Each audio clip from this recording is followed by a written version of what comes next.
Okay, people. So, the warm season. This is the new film from Janet Grillo, and it is written by Adam Seidel.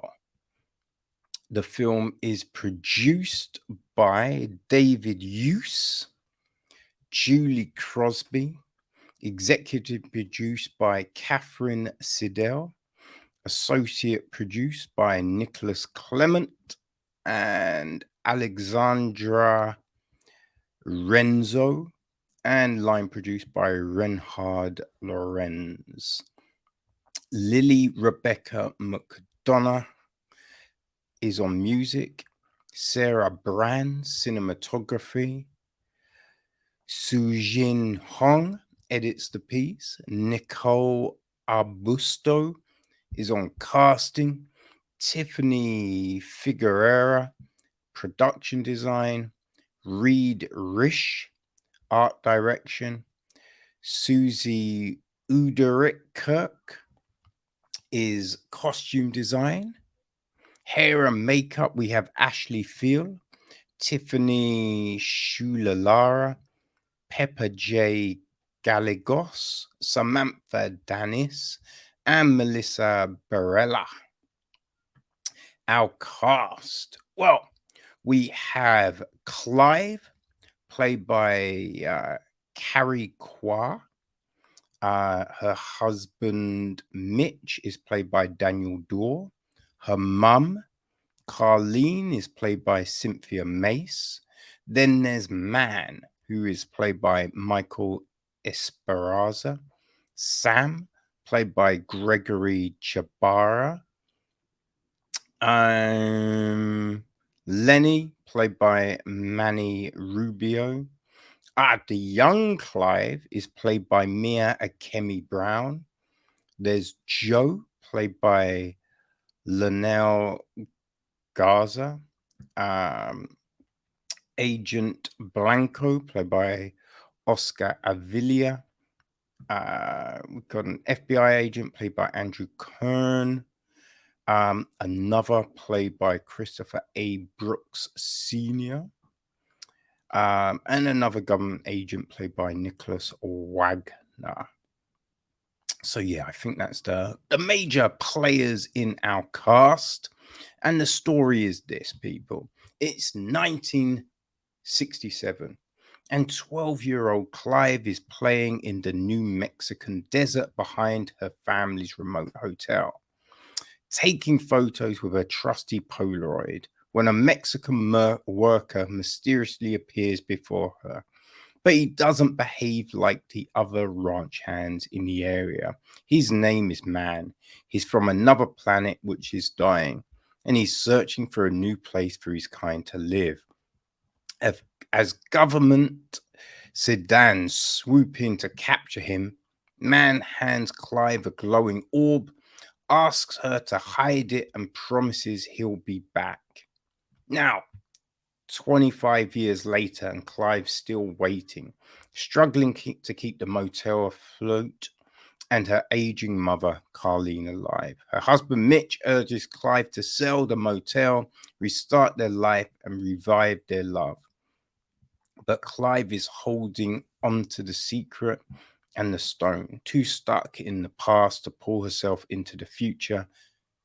And then Mann returns. Bum, bum, bum.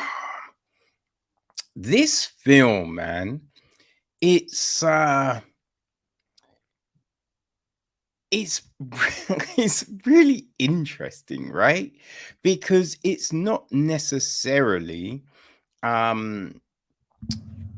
like what everyone kind of assumes a sci-fi would be. You know what I mean? It's not that. So you're like, okay, you know, as you're watching it and you're trying to, I think you're trying to get a handle on what we're seeing, right? This interesting piece that is just different, you know? And I think you can definitely get lost in what we're looking for in a sci-fi, right? What we are kind of assuming from something, because you know at its soul, right, this plays out as this really interesting um human piece, because we have this young Clive, right? She's obviously looking for something, right? She's looking for something, and you can tell that she's not quite sure, right? Not quite sure how to put everything together. You know what I mean? Like, she's with her husband, and they're both artists, right? She's a photographer, but she's kind of lost that passion, that drive, doesn't feel the photos have the same spark. And it's all hoping that if this thing happens, everything will fall into place. Right? She's trying to keep this motel alive, but turning it into an artist retreat. Right? So she has these dreams, these visions. And it's like, but it's not all falling into place. So we're seeing her trying to work all of this out. We can see her husband, who you can see he's tired, right? Tired of trying to chase a dream. He's definitely jaded. Definitely jaded. And I think, there's things that he wants, but then when some things come, like money, right? Then there's this, oh, no, no, no, no, no. And I think it's a fear of what it may bring, right? What if this is something else? But then also, I think he's already resigned himself to something, right? To moving on. So if, this is all legit, what does that mean? Right? He doesn't get to move on, right? They're still going to be chasing this thing which he no longer can see the end goal of, right? And these things are fascinating. Fascinating. You know what this film reminded me of? So in 20, yeah, I think it was the 2020 London Film Festival. Yes, I believe it was. There was a film starring Riz Ahmed called Encounter, right? It's a sci-fi film, but what I mean? You were like, is it sci-fi or is it something else? Right? It was one of those films that walked this real delicate line and was playing you in these different directions. And that film, there was this sweetness to it, because you thought, what I mean? It seemed like it could be this other thing. And so there's this human story going on, you know? And that film, Encounter, really reminds me tonally of The Warm Season, right? Completely different films going off a completely different concept, but they both had this human element to them.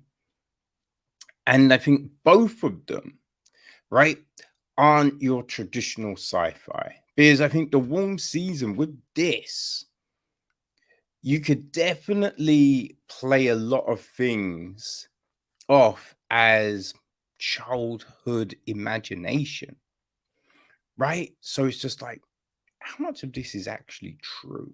What is actually going on here? So this seems like this story of searching, of longing, someone trying to cling on to a dream, cling on to a hope, a belief. right? And then we're seeing this relationship, and it's like, what happens if one person still believes and the other person is given up? You know, what do you do? How do you get past that? Right? How do you navigate these things? You know, so yeah, for me, this really works. It's a real nice story, you know, like the special effects.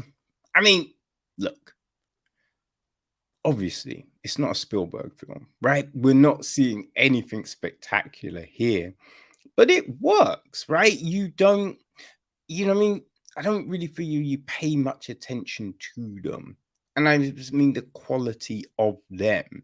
That isn't a sticking point with this film because the actual story and performances, people, the performances are the things that drive this film.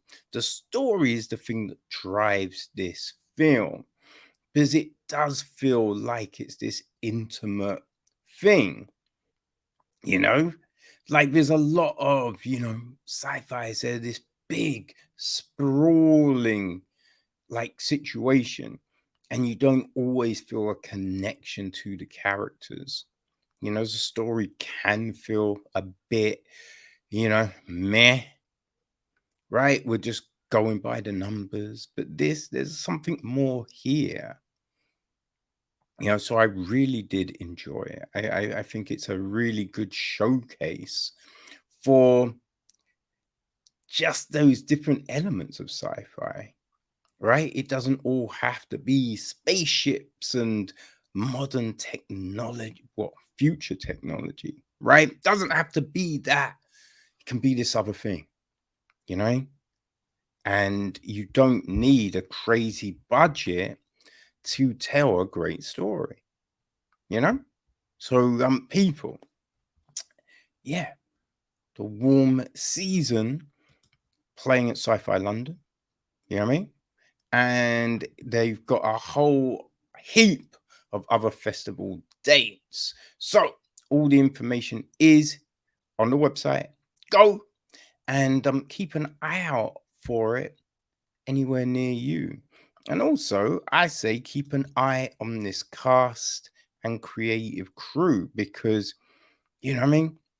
If they can do this on this budget, boy, big things are definitely in the future.